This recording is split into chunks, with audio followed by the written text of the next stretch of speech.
Dia pada video ayun tu. Oh ngah nak kat Facebook. Ni boleh saya bisni ni.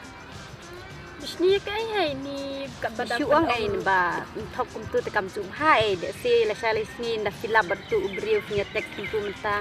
Te yo de syukur fitip em tin sia thok kum tu shinrang run thok e pha ru kan thok tu shinrang te de pide syukur te le ran em le dia hadien. Pen kentang dak kimi ki kpa yemani khamtam.